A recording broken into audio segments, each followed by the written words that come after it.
Assalamualaikum warahmatullahi wabarakatuh. Alhamdulillah wa syukurillah wa ni'matillah la haula wa la quwata illa billah, amma ba'd. Cuma kembali di channel Sunyi Sepi. Semoga kisah dan cerita dari konten kami ini bisa menghibur dan memberikan manfaat untuk kalian semuanya. Dan kali ini cerita yang datangnya dari Mbak Ambar. Ini tentang keluarganya yang harus pisah dengan suaminya dikarenakan orang ketiga yang menggunakan ilmu hitam, yaitu pelet. Kisah ini terjadi di tahun 2017 kemarin, saat suaminya yang seorang PNS, sebut saja namanya Anto, Mbak Ambar dengan Pak Anto, selama kurun waktu 7 tahun membina keluarga itu dikaruniai 2 anak. Nah, waktu Mbak Ambar mengetahui kalau suaminya yaitu Pak Anto harus pindah tugas, yaitu mengajar di salah satu kota lain, ini yang membuat Mbak Ambar waktu itu khawatir sama suaminya. Apalagi di sana dia harus ngontrak karena jarak yang ditempuh lumayan jauh, perkiraan sekitar 4 jaman dari tempat tinggal dan juga dia mengajar. Ini tidak mungkin tiap hari Pak Anto itu harus bolak-balik. Nah, singkat ceritanya suaminya Mbak Ambar ini diizinkan ngontrak di tempat dia mengajar. Awalnya setiap seminggu sekali Pak Anto itu balik untuk menemui Mbak Ambar dan kedua anaknya. Selama setengah tahun itu tidak ada masalah, bolak-balik setiap minggu itu sudah hal biasa. Tapi setelah setengah tahun, suaminya Mbak Ambar itu Pak Anto, yang biasanya setiap seminggu sekali pulang, ini akhirnya sebulan sekali baru pulang. Mbak Ambar yang sering menanyakan suaminya, kenapa pulangnya kok sekarang 3 minggu sekali, bahkan sekarang saat ini kok sebulan sekali, ada apa? Kata suaminya, kalau dia mengajar itu ada tugas yang harus diselesaikan sehingga tidak bisa pulang untuk menjenguk kamu dan anak kita. Itu ungkapan dari suaminya Mbak Ambar. Mbak Ambar percaya waktu itu, tapi apa yang disampaikan suaminya selalu seperti itu terus menerus dari 3 kali pertemuan setiap bulannya. Ini membuat kecurigaan Mbak Ambar, sampai singkat ceritanya Mbak Ambar ini tanpa sepengetahuan suaminya, Mbak Ambar ini datang ke kontrakannya. Nah, sewaktu ke kontrakan Mbak Ambar itu tidak ketemu siapa-siapa karena waktu dia datang itu suaminya itu lagi mengajar. Nah, sepulang dari mengajar yang seharusnya jam 1 siang biasanya sudah pulang ke kontrakan, waktu itu ditunggu sampai jam 3 sore tidak pulang juga, sampai jam 4 dia pulang itu bersama wanita lain.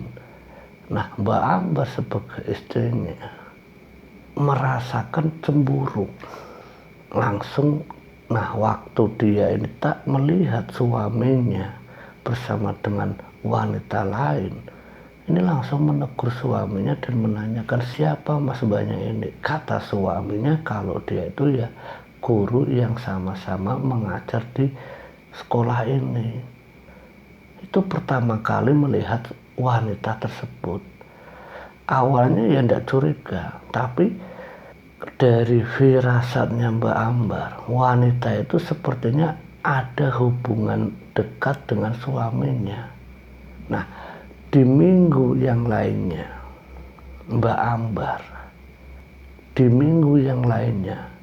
Ambar ini datang bersama kedua anaknya. Dia naik bus dari tempat dia tinggal sampai menuju ke tempat suaminya ngontrak, yang membuat Mbak Ambar itu tidak percaya kalau saat dia ketuk pintu kontrakan yang terkunci dari dalam, ternyata di dalam kontrakan itu ada perempuan tadi. Ini yang membuat Mbak Ambar itu benar-benar meluapkan emosinya, marah sama suaminya. Kalau memang itu guru, kenapa harus dikunci? Kenapa tidak dibuka? Kalau dia tidak melakukan apa-apa di kamar ini, di kontrakan ini, sebenarnya siapa? Jelaskan. Mbak Ambar marah sama suaminya. Suaminya yang kepergok, selingkuh dengan wanita tadi. Ini berusaha untuk menenangkan Mbak Ambar. Tapi Mbak Ambar yang sudah kelewat emosinya. Mbak Ambar ini masih marah-marah sampai kedua anaknya itu nangis-nangis. Karena mendengar tangisan kedua anaknya, Mbak Ambar itu menghentikan luapan emosinya, marah-marah ke suaminya yaitu Pak Anto.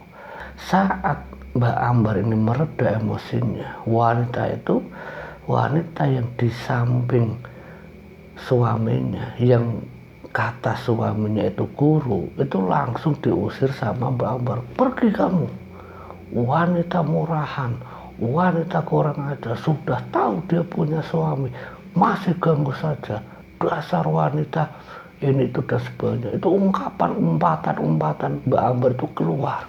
Semenjak kejadian itu, suaminya Mbak Ambar itu tidak diizinkan lagi ngontrak. Mau ndak mau suaminya harus pulang. 4 jam bolak-balik dari tempat tinggalnya sampai ke tempat mengajar. Nah, keadaan seperti ini yang membuat suaminya itu marah-marah sama Mbak Ambar. Dia bilang sama Mbak Ambar, kamu mau bunuh saya dengan cara seperti ini. Pagi dini hari berangkat sampai rumah malam hari. Setiap hari saya seperti ini, bisa-bisa saya mati di jalan. Ini kemarahan suaminya yaitu Pak Anto ke Mbak Ambar. Sampai singkat ceritanya Mbak Ambar itu melonggarkan agar seperti dulu seminggu sekali pulang. Dan seminggu sekali pulang ini diiyakan oleh suaminya. Nah, saat kelonggaran itu diberikan sama suami yaitu Pak Anto, Mbak Ambar ini punya firasat lain lagi kalau bakal terjadi lagi hubungan dengan guru tadi. Nah, Mbak Ambar ini berusaha mencari informasi ke sekolahan tempat suaminya mengajar, itu mencari sosok wanita tadi. Ya sebut saja namanya Risma. Nah, Mbak Ambar lewat kepala sekolahnya ini menanyakan ada guru yang namanya Risma enggak. Nah, dari daftar guru itu tidak ada. Nah, sebenarnya siapa sosok wanita yang diakui oleh suaminya kalau dia itu guru yang sama-sama mengajar di sekolah ini? Nah, saat Mbak Ambar mengetahui kalau dia itu bukan guru, dia langsung menegur suaminya. Sebenarnya siapa? Katakan sebenarnya siapa sosok Mbak Risma itu. Kalau dia bukan wanita nakal, tidak mungkin kamu sampai bela-belain dia. Kamu sampai tega-teganya bohongin istri kamu sendiri kalau dia itu guru di sekolah ini. Kenyataannya dia bukan guru di sekolah ini. Katakan siapa sebenarnya dia. Apa jangan-jangan kamu pengen dengan dia, lebih memilih dia daripada saya? Dijawab sama suaminya ini dengan kata-kata yang benar-benar membuat Mbak Ambar itu sakit hati. Kalau iya, kenapa saya lebih memilih dia? Siapa hati wanita yang tidak sakit ketika suaminya lebih memilih orang lain? Di saat pertengkaran di sekolahan ini banyak murid-murid yang mendengar, banyak guru-guru yang melerai. Sampai singkat ceritanya Pak Anto itu dipisahkan sama Mbak Ambar agar masalah keluarga ini diselesaikan di rumah, jangan di tempat umum apalagi di tempat sekolahan. Nah, singkat ceritanya Mbak Ambar pulang sendiri, suaminya malah tidak ikut pulang. Nah, melihat suaminya yang tidak balik ke rumah, yang katanya mau pulang ke rumah nanti nyusul, ternyata tidak pulang juga, ditunggu sampai malam hari, sampai dini hari, sampai esok harinya tidak pulang juga. Mbak Ambar ini besoknya itu langsung datang lagi ke tempat suaminya mengajar, ternyata tidak berangkat. Nah, guru-guru di sekolahan tempat suaminya mengajar itu ditanyakan satu persatu oleh Mbak Ambar, kemana biasanya suamiku pergi. Ada salah satu guru yang mengetahui kalau Pak Anto, suaminya Mbak Ambar, itu sering datang di satu desa yang kebetulan tetangga dari guru tersebut, dan dia kenal betul dengan wanita tersebut, wanita yang namanya Risma. Nah, dari salah satu guru yang kebetulan tetangganya Risma, singkat ceritanya Mbak Ambar itu meminta izin sama guru itu untuk ikut ke rumahnya. Nah, di rumah guru itulah Mbak Ambar mendapatkan cerita kalau wanita yang namanya Risma itu bukan wanita yang baik-baik. Dia sering menggoda laki-laki siapa saja yang punya pekerjaan, apalagi suaminya Mbak. Dia seorang guru, seorang PNS, sudah pasti dia akan mengincar suami Mbak bagaimanapun caranya. Dan yang dikhawatirkan ya Mbak Ambar, kalau Pak Anto itu kena guna-guna dari Mbak Risma, karena Mbak Risma ini sering mengguna-guna laki-laki, kalau sudah dapatkan dibuang begitu saja. Apa benar Mbak seperti itu? Rasa penasaran Mbak Ambar itu muncul dari ungkapan guru yang sama-sama mengajar dengan suaminya.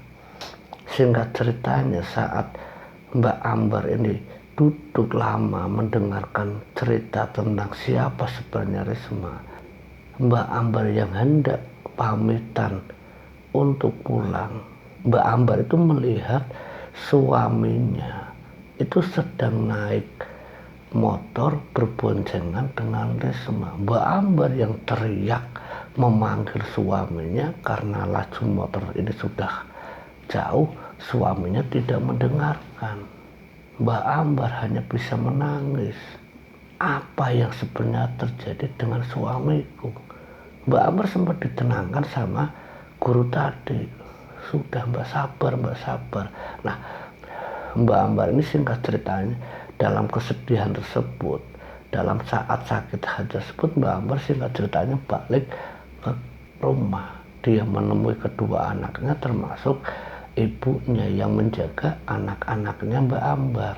Nah, Mbak Ambar yang keadaannya benar-benar terpukul karena suaminya selingkuh di depan matanya, dia menceritakan ke ibunya kalau suaminya ini diguna-guna oleh wanita yang dikenal di tempat suaminya mengajar.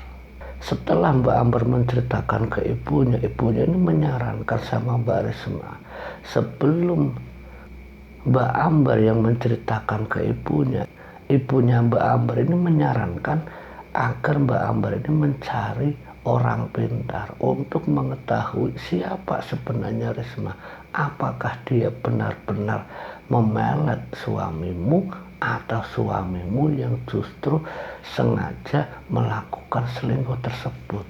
Atas saran dari ibunya Mbak Ambar, beberapa hari setelahnya Mbak Ambar datang ke salah satu dukun atau orang pintar yang dianggap tahu tentang hal gaib. Ini meminta penjelasan siapa yang sebenarnya salah, suaminya atau Mbak Risma. Nah, dari hasil penerawangan dukun tadi itu, kalau Mbak Risma ini memang dengan sengaja, dengan ilmu pemikatnya agar suami kamu Pak Anto itu bertekuk lutut di hadapan Risma, karena wanita ini benar-benar menggunakan ilmu hitam yang diritualkan sendiri. Ini benar-benar bahaya Mbak, kata orang pintar tadi menjelaskan ke Mbak Ambar. Setelah mendengar jawaban tadi, Mbak Ambar itu meminta sama dukun itu gimana caranya agar suaminya itu bisa sadar.